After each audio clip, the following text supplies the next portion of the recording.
So hi one and all. So in this session, I'll be going to deal about forearm, mainly the anterior compartment of the forearm. So so we have reflected the skin. Once we remove the skin, we will be entering to the superficial fascia that has to be attached with the skin. Then we may enter into the deep fascia. So there is a deep fascia has to be present in the forearm, that is called antebrachial fascia. So it is brachium on the upper part. This should be called arm. And coming to the lower part, this is called forearm. Forearm has to be covered with antebrachial fascia.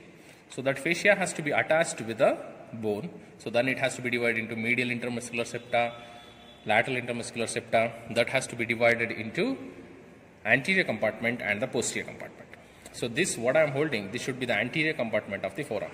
So this has to be covered with antebrachial fascia. So this should be the roof of the forearm or antebrachium, and floor will be present. So what I am showing here, so this should be the floor of forearm. So there, what you can see here, this should be quite shiny part. So this is called interosseous membrane. So this interosseous membrane is a floor of antebrachium or the forearm. So this is interosseous membrane because, so what you may see here, towards the thumb there is a radius bone, and here towards the medial or towards the ring finger you can see the ulna bone. So interosseous membrane, in the sense it has to be connected, a membrane between the bone. Inter is in between, osseous is a bone, and there is a membrane has to be present between this. So this has to be divided anterior compartment and the posterior compartment. So this anterior compartment of forearm in the upper limb, it is also called flexor compartment of forearm. So because it has to be held for the flexion, and this muscle is also called anti-gravity muscles because these muscles has to be act against the gravity. So that is called anti-gravity muscle. So how many muscles has to be present within the antebrachium compartment or the forearm? So there are 8 muscles has to be present in the antebrachium or the forearm region, mainly on the flexor compartment. There are 4 superficial muscles. So some books says 5, but one muscle has to be present in between. That is, I am going to say about intermediate muscle. So there are 4 superficial muscle, 1 intermediate muscle, and 3 deep muscles. So those are called, totally 8 muscles has to be present in antebrachium or the forearm region. So coming to one by one, first I will show the first muscle and the superficial, that is called pronator teres. So all the muscles has to be arise from medial epicondyle because we are talking about flexor compartment muscle. So this should be the pronator teres. So it has to be coming from medial epicondyle of the humerus. So that has to be goes and arise here. So pronator teres, it should be held for pronation. So what you may see, this should be the supination, and it should be held for partial pronation.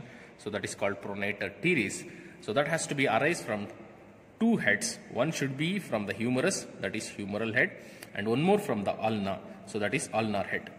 So this is humeral head, that is arise from medial epicondyle of the humerus, and one more is from the ulna head, that has to be arise from medial surface of the coronoid process.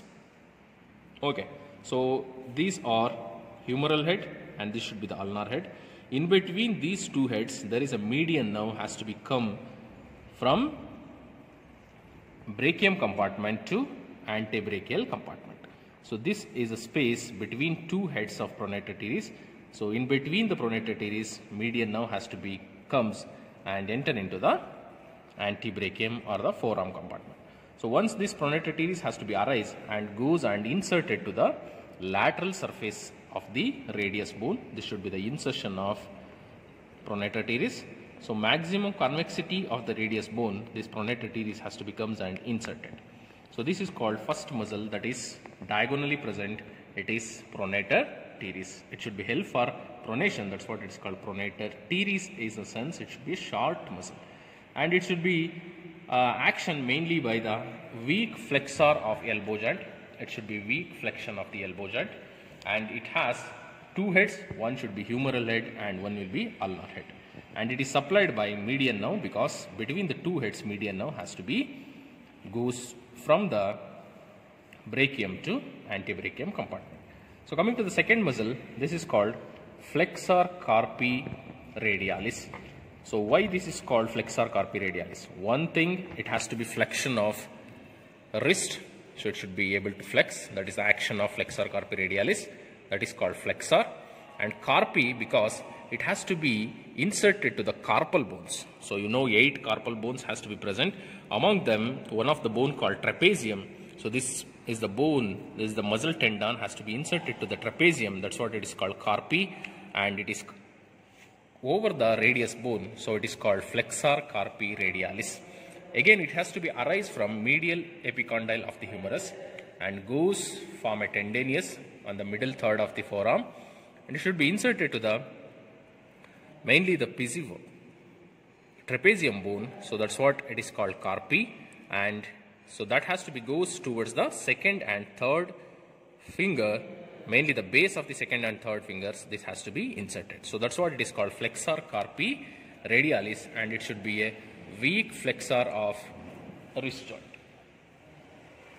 So third muscle, so it is very a thin muscle, that is called palmaris longus. So this is the muscle called palmaris longus. Again, it has to be arise from medial epicondyle of the humerus, and it has to be goes towards the palm.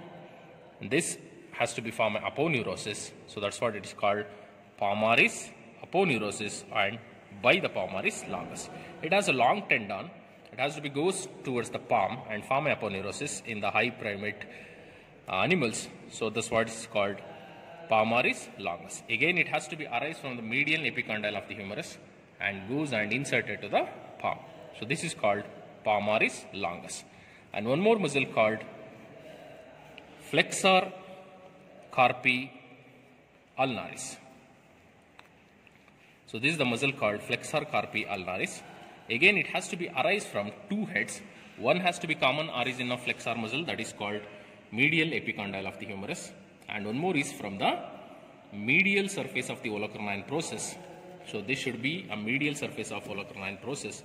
This is again the origin of ulnar head of the flexor carpi ulnaris.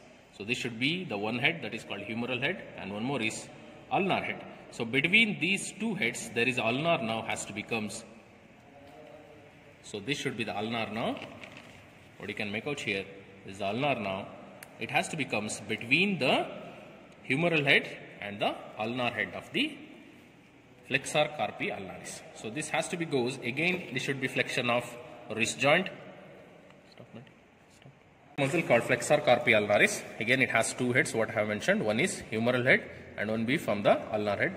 Ulnar head has to be arise from medial surface of the olecranon process, and humeral head, it should be from the common origin, that is median epicondyle. Between these 2 heads, ulnar nerve has to be passes from the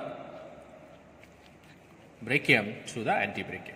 So again, this muscle is called flexor carpi ulnaris because it should be help for the flexion of wrist joint, and it has to be goes and inserted to the pisiform bone. That's what it is called carpi, and it has to be goes above the ulna. So it is called flexor carpi ulnaris.